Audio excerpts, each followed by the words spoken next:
안녕하세요. 진실의 힘 임팩트비입니다. 문재인 대통령이 우리의 치료제 백신으로 인류 생명을 구할 수 있길 기대한다는 가슴 뛰는 말을 했는데요. 그러기 위해서 정부가 어떤 역할을 할 것인지 잠시 후에 말씀드리도록 하겠습니다. 4월 7일 무디스에서 우리나라에 대한 신용 등급을 종전과 같은 수준인 AA2로 유지한다고 발표했습니다. 무디스는 다들 아시는 것처럼 스탠다드 앤 푸어스 그리고 피치와 함께 세계 3대 신용평가 회사인데요. 피치는 살짝 다른 신용등급 단위를 사용하는데 무디스랑 스탠다드 앤 푸어스는 거의 같은 등급 기준을 사용합니다. 트리플 A가 가장 높은 단계이고 가장 낮은 CA 단계까지 21개의 등급이 있는데요. 우리나라가 받고 있는 AA2 등급은 트리플 A, AA1 다음으로 세 번째로 높은 단계예요.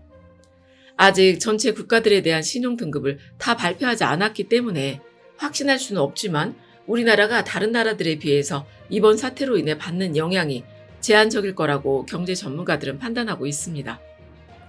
무디스에서도 우리 정부의 재정 건전성이 상당한 경기 부양적 지원을 가능하게 한다고 평가를 했네요. 한마디로 세금 풀어서 경기를 살릴 수 있는 능력이 충분하다는 거죠. 경제 기사만 봤다 하면 문재인 정부가 나라 살림을 다 거덜내는 것 같은데 말이죠.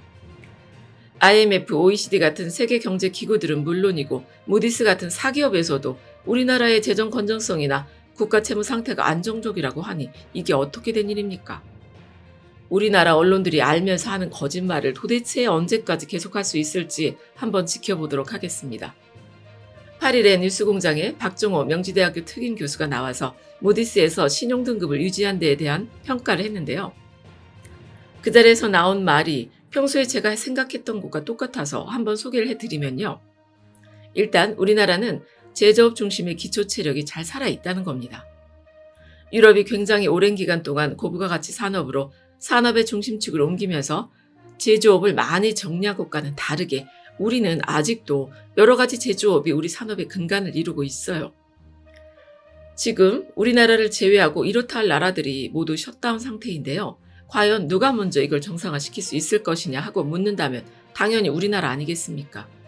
더군다나 우리나라가 먼저 국경을 닫아건 나라가 없다는 것도 정말 중요한 지점입니다.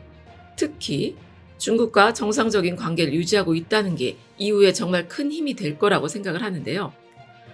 저희 채널에도 문재인 정부가 중국 눈치 보느라 친중 정권이다 이렇게 밑도 끝도 없이 정부 욕부터 하고 보는 분들이 계세요. 설명을 아무리 해도 알아듣지를 못하시니 그냥 제 정신건강을 지키는 차원에서 숨기기를 해놓는데요. 그런 얘기를 할 때 들고 나오는 게 일본이더라고요. 반일하면서 반중은 왜 안 하느냐고 하는데 일본이랑 중국이 같습니까? 중국이 근대 우리나라를 침략해서 식민 지배를 했던가요? 중국이 우리 꽃다운 청춘들을 끌고 가서 온갖 험한 일을 당하게 만들었던가요? 중국이 식민 지배했던 우리 영토를 아직도 자기 땅이라고 우기고 있나요? 아니 어떻게 일본이랑 중국을 비교해 가면서 친중이니 뭐니 떠들어댈 수가 있는지 도대체 이해할 수가 없습니다. 중국이랑은 그냥 협력할 거 있으면 하고 서로 적대적인 관계를 만들지 않기 위해서 노력을 하면 되는 그런 일반적인 관계 아닙니까? 외교라는 게 다 그런 거지. 특별히 다른 나라에서 우리한테 해코지 하지 않으면 상호주의에 입각해서 서로 잘 지내려고 하는 게 기본이잖아요. 사사건건 우리를 걸고 넘어지고 일본의 정치에 이용이 먹으려는 일본이랑 비교가 할 수 있냐는 겁니다. 일본 얘기가 나오니까 제가 또 흥분을 하게 되네요. 제가 일본에 한동안 살면서 그네들을 너무 속속들이 봐온 모양입니다. 어쨌든 우리 문재인 정부에 힘을 실어줘서 이 국제적 위기를 기회로 만들 수 있도록 우리 국민들이 모두 힘을 합해야 하지 않겠습니까? 문재인 대통령님이 코로나19 치료제 백신 개발 산학연 및 병원 합동회의에 참석해서 우리가 남보다 먼저 노력해 진단기술로 세계 모범이 됐듯 우리의 치료제와 백신으로 인류의 생명을 구할 수 있게 되기를 기대한다고 말했는데요. 지금 이 말을 듣는 우리 임팩트비 가족분들의 가슴이 모두 벅차오르실 것 같은데요. 우리나라가 인류 전체의 안전과 생명을 지키는 일에 도움이 될 수 있다면 그게 얼마나 값지고 자랑스러운 일이 될까요? 정말 생각만 해도 가슴이 뛰는 일입니다. 이 가슴 뛰는 목표를 현실화시키기 위해서 정부가 치료제와 백신 개발을 위해서 연구 자금을 지원하고 공공연구 인프라를 민간에 개방하는 등 전방의 지원에 나선다고 합니다. 그동안 정부에서 코로나19 치료제와 백신의 효능 검증을 위해서 감염동물 모델을 개발해 왔다고 하는데요.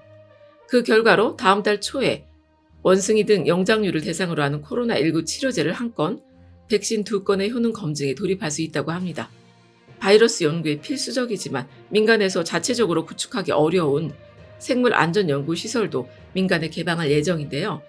이 과정에서 치료제 개발에 필요한 인프라뿐만 아니라 병원체 자원, 임상 데이터 등도 민간과 공유할 수 있는 시스템을 만들어 가기로 했다는 것 아닙니까? 그러면서 문재인 대통령님이 뭐라고 했냐면 말이죠. 치료제나 백신이 시장에서 경제성이 없더라도 우리 정부가 충분한 양을 비축해서 개발에 들인 노력이나 비용을 100% 보상받도록 하겠다. 장관들도 돈을 아끼지 말아라. 기재부를 끌어들여서라도 끝을 봐라. 이렇게 아주 강하게 주문했다는 겁니다. 이런 게 대통령만이 할 수 있는 말이고 결단 아니겠습니까? 노무현 대통령님이 태양기름 유출 사건을 수습하면서 돈 생각하지 말고 해라. 장관이야 눈치가 보이겠지만 돈 문제는 나중에 소송해도 된다고, 방법이 많다. 지금은 사건 해결에 집중하고 무조건 막아라. 이렇게 말씀하셨던 장면이 떠오르지 않습니까? 정말 우리 문재인 정부, 우리 손으로 세운 정부지만 일을 정말 잘합니다. 형식과 내용을 모두 갖춰가면서 실효성을 낼 수 있도록 정말 현실적이고 구체적으로 일을 해나가는 걸 보면 역시 내 한 표가 정말 쓸모있는 한 표였구나 싶은 생각이 들면서 얼마나 흐뭇하고 자랑스러운지 모르겠습니다. 여러분들도 다 같은 마음이시죠? 마음속에 갖고 계신 그 한 표로 10일, 11일은 사전투표일, 15일은 본투표일 잘 사용해 주시기 부탁드리겠습니다. 그리고 짧은 소식 하나 더 말씀드릴게요. 얼마 전부터 공적 마스크가 어느 정도 수급이 안정화되고 있다는 말씀을 드렸는데요. 4월 9일부터는 해외에 사는 형제, 자매, 며느리, 사위에게 마스크를 보낼 수 있게 됐습니다. 해외에 있는 친척분들 얼마나 애가 타십니까? 해외로 보낼 수 있는 수량은 마스크 오부지에 따라서 한 달에 8장 안쪽이라고 해요. 저는 일단 제가 가지고 있는 마스크가 남아있고 외출을 자제하고 있기 때문에 공적 마스크는 구매하지 않고 있는데요. 간절히 필요한 분들에게 먼저 양보하는 우리 국민들의 성숙한 시민의식이 마스크 공급을 안정적으로 할 수 있게 해주고 있다고 생각합니다. 사회적 거리두기 잊지 마시고 이 위기를 정말 멋지게 잘 끝까지 극복해냈으면 좋겠습니다. 끝까지 들어주셔서 감사합니다.